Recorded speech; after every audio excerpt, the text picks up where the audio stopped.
Good day, everyone. Today we're going to talk about fill and decorate pastry products. So, what is a filling, or what is a filling? So, fillings are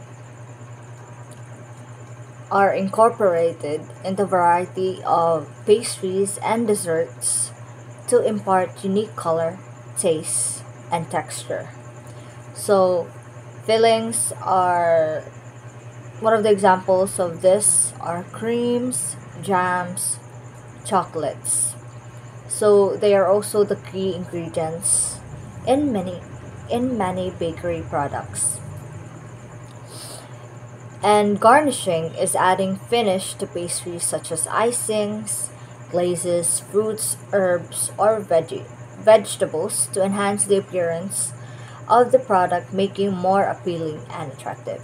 So the difference between a filling and a garnish is that fillings are inserted inside a pastry product, while garnish are kanang ibutang sa ibabaw sa isa ka pastry product like an icing to a cake, glazes, some little herbs, fruits, whatever. So we have here how to add fillings to pastries. There are three ways to add fillings to pastries. The first one is by piping.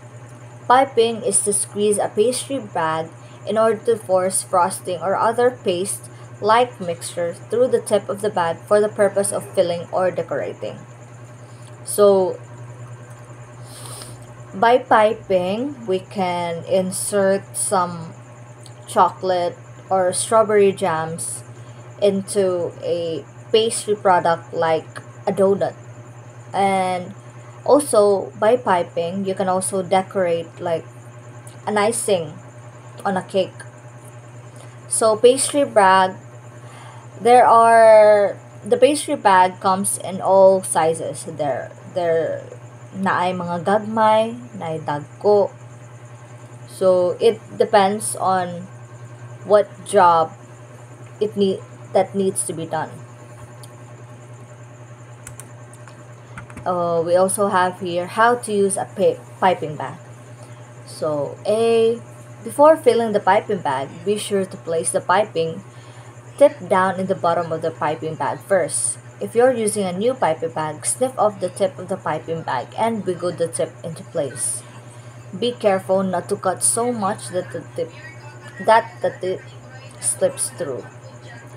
So, to summarize, to use a piping bag, we should either use a glass or your hands to hold the kanang ibabaw sa piping bag, kanang the white side, so that na opening, and you will slowly using a spoon or a spatula put your filling, either a chocolate, a jam, or whatever, into the piping bag, and you should close it properly, hold it properly, and if it's a new piping bag, you should cut off the tip, but not too much para dili mugawas ang katong piping tip. So, in that way, ikuan siya. Dapat i-twist jud maayo ang sa ibabaw kanang i-close jud sa maayo para walay air bubbles musud sa piping bag. So, the second way is by spreading. Spreading is distributing cheeses, creams, butter, jellies, and other condiment over a surface with butter knife or spatula. So one of the examples of this is, as you can see here, we have a croissant with chocolate ganache. So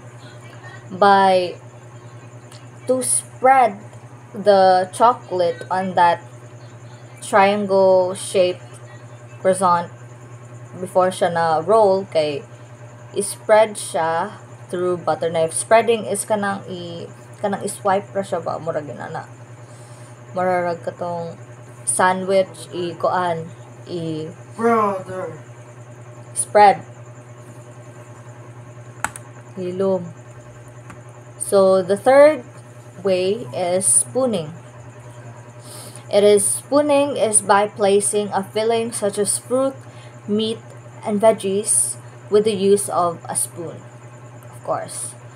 So, ang example ani kay kanang empanada. So, para makuan nimo, masud nimo ang filling sa ang kanang dough, masudlan nimo, ang gamiton ana sa paghimog empanada is a spoon. Dayon ana ikuan dayon siya ganon close. So garnishing a garnish is an item or substance used as a decorative or embellishment accompanying a prepared dish or drink. This decorative item can add important flavor, texture, and functional elements to the plating of the dessert and can enhance the enjoyment of the dish. So, as we said before, garnishing is to add flavor, to add a little bit of design on your product. So, there are rules for garnishing pastry products. The first rule is that garnishes should be edible. Dili kay pang-design ra siya, dili kay salig pang-design ra siya, you should kuan ra ka ng butang rag mga non-edible things on a plate. No, it should be edible. And the second rule is simplicity is beauty, and therefore garnishes should appear natural, fresh, and dainty, never overworked or overdone. So, as it said here, garnishes should be kanang simple ra, dili kanang over nga mas na overpower nun ang garnish kaysa sa product itself. And the third one, a few small groups of garnish are often more attractive than a continuous decorative scheme. So, pasabot ni ini kay mas maayo ang garnish nga kanang murag randomly put ba, dili kay naa siya specific design which makes it look unnatural. And fourth, the garnish should be harmonized, never clash. So, like the rule in kanang contrasting colors usually produce an artistic picture. So kanang if ever very bland, wala kay color ang imong product, you should use a colorful garnish to top it off.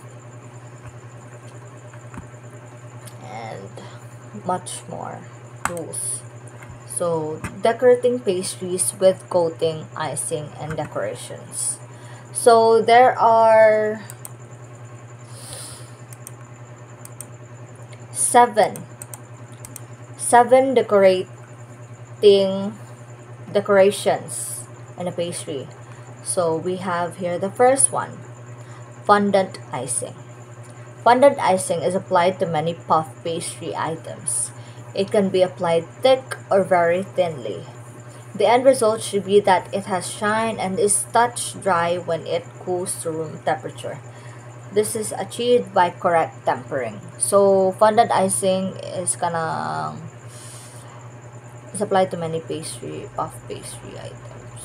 So, mura siya katong puff pastry nga giput ngan og kanang sugar, then pagka-bake ana kay nalalay siya and nahimo siyang murag crumbly kanang crunchy nga topping sa ibabaw sa puff pastry.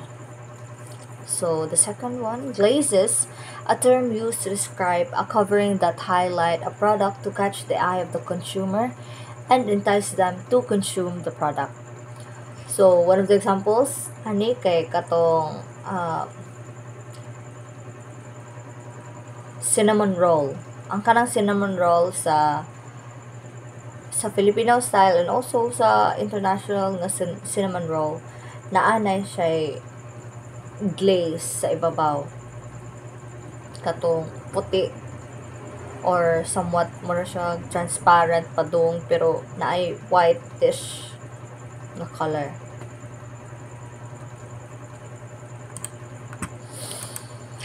Icing sugar. Icing sugar sifted over baked pastries after they have been removed from the oven can be used as glaze. Icing sugar applied before baking will caramelize in the baking temperature and leave an unpeeling shine to the cooled product.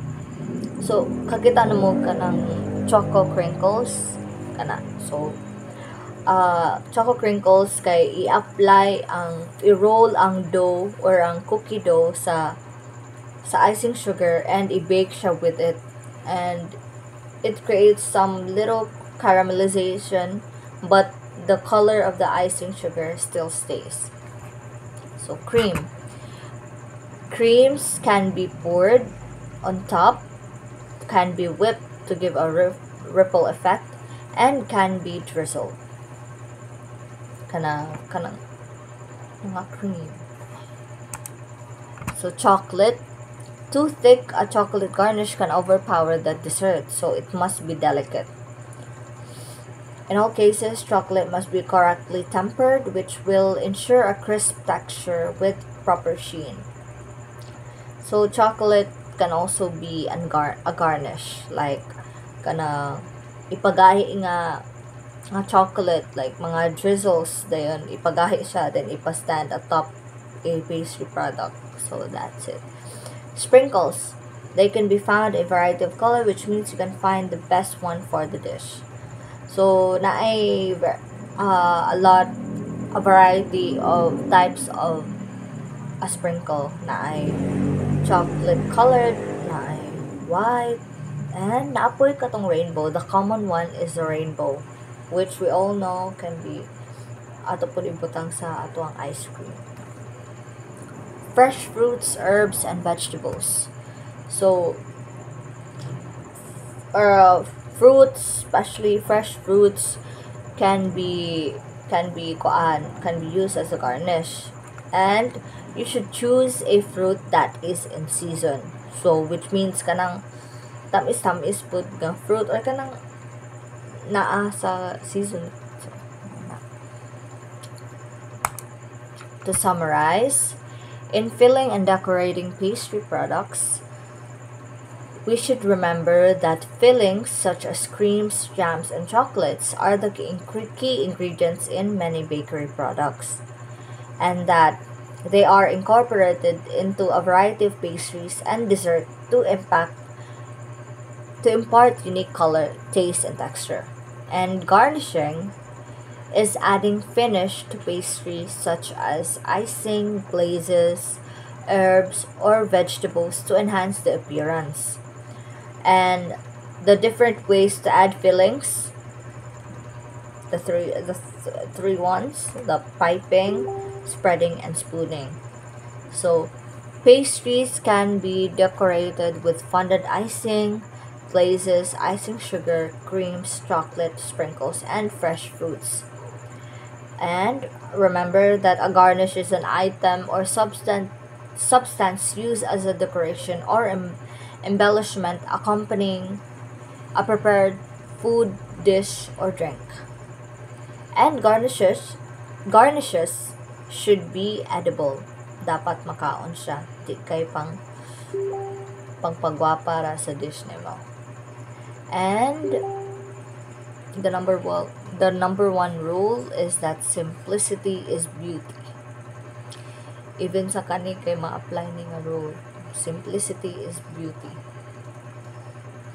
So don't go over the top, but also don't under design, under garnish product. You should just be in the middle.